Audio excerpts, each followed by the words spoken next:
Hi and welcome to Rose Red Homestead, where today we are going to spice up our food storage just a little bit. Thank you so much for being here on this video. We appreciate you and welcome to our community. If you are brand new, we'd love to have you here. And what we do here on this channel is we think a lot about emergency preparedness, about food security, and about self-reliance. So I don't know if this ever happens to you, but when I open one of these cans of chipotle peppers in adobo sauce, I usually have about this much left over because I hardly use any. And it just sits in my refrigerator. I imagine this has been in the refrigerator for 3 or 4 months. It doesn't go bad, at least it hasn't so far. So one of our viewers mentioned a while back that she just dehydrates it and powders it. So we're going to try that today. I'm so excited about this, and so we will get started in just a moment.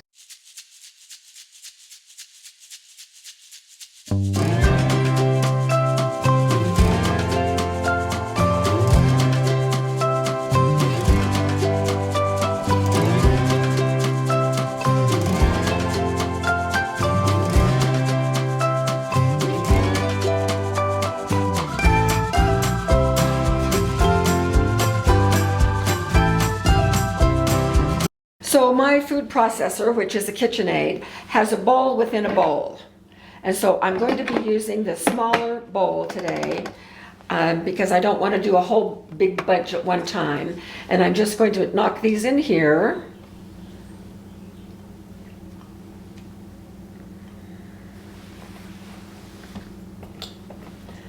I'm afraid they're going to make a big mess. And here we go.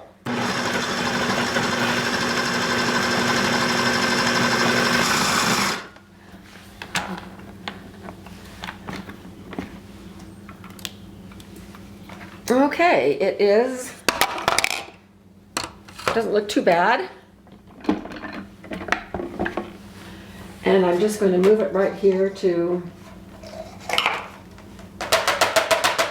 this tray. I have 3 of these trays that go inside my dehydrator for liquids or other types of food that I don't want to slip through the grid on the regular trays. And I want to spread these pretty thin. I don't want it to take 3 days to dehydrate.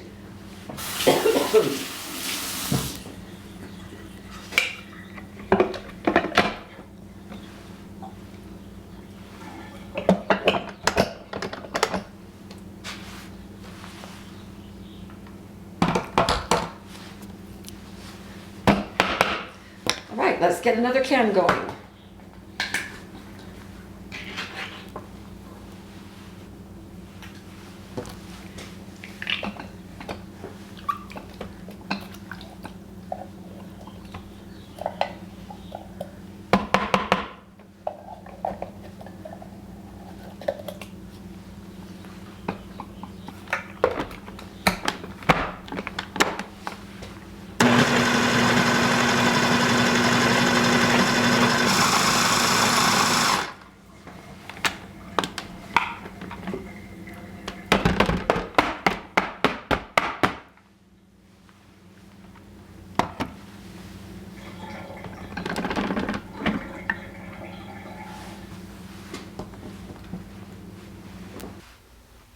All right, this is a little bit messy, but it's not really too bad.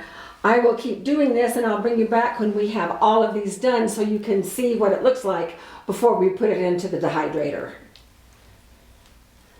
Here are the 3 trays ready to go in the dehydrator. They are quite thick. I imagine these will take at least 24 hours. We'll see. I'm going to start them off at the highest setting, which on my dehydrator is 159.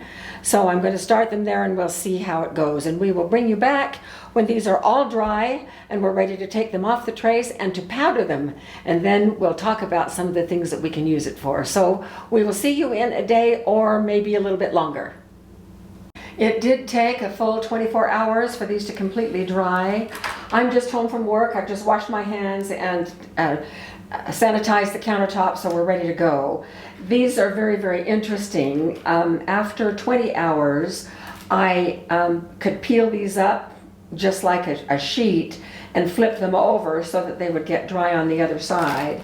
These little places were completely wet, so they're all about the same, and they just completely dried in sheets. So now we're going to try to get them, I'm going to break them in pieces, and then we're going to put them in my Vitamix, and this is the grain mill container that I'm using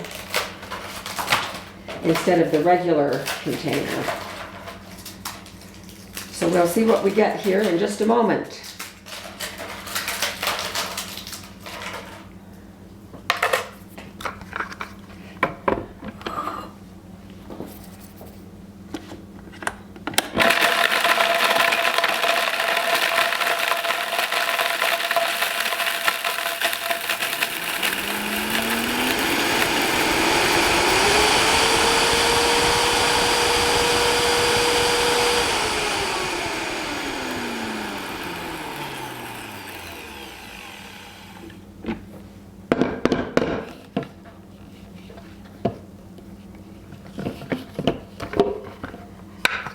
Wow. It did a great job powdering. That is exciting.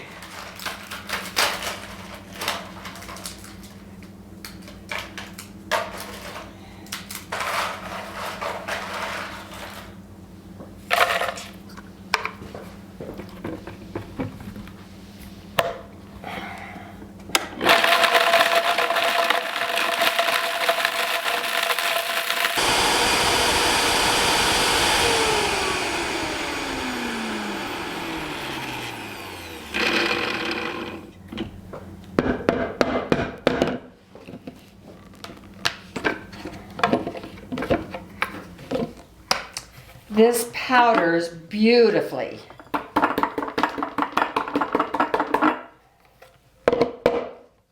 All right, I'm going to finish the rest off camera and we'll come back when we're all done. I just finished the last batch, so let's get it in here. This just smells fabulous. In fact, the whole house has smelled fabulous for 24 hours as this was dehydrating. And this has been some of the easiest powdering that I have done with all of my powdering.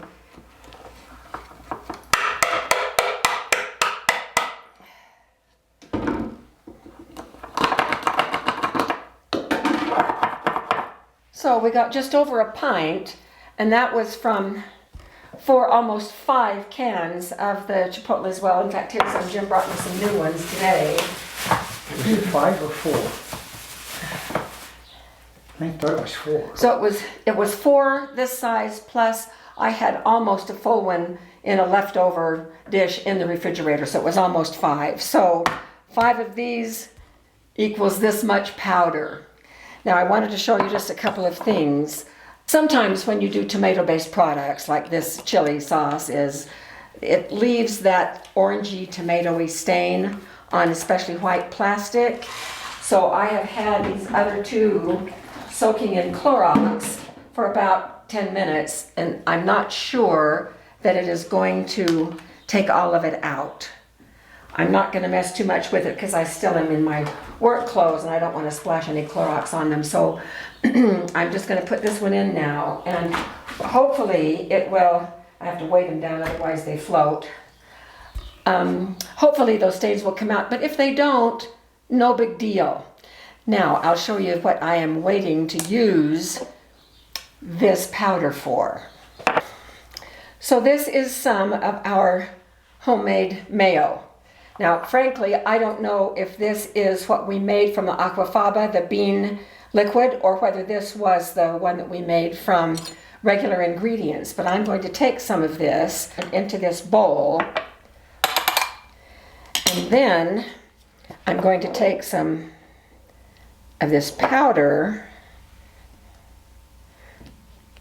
and we're going to make some chipotle mayo. So see how beautiful this is. And don't you know how yummy this would be on sandwiches or even a pita? I'm going to taste it.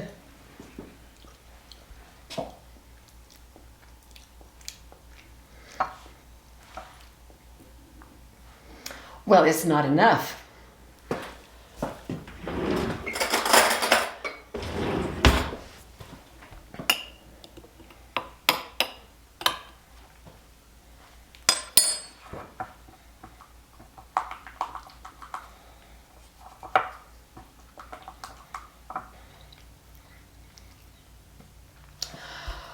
Oh my goodness, that is so good.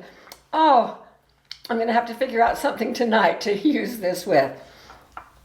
But there would be lots and lots of uses for this, and it would keep lots longer than leftovers from an open can of this.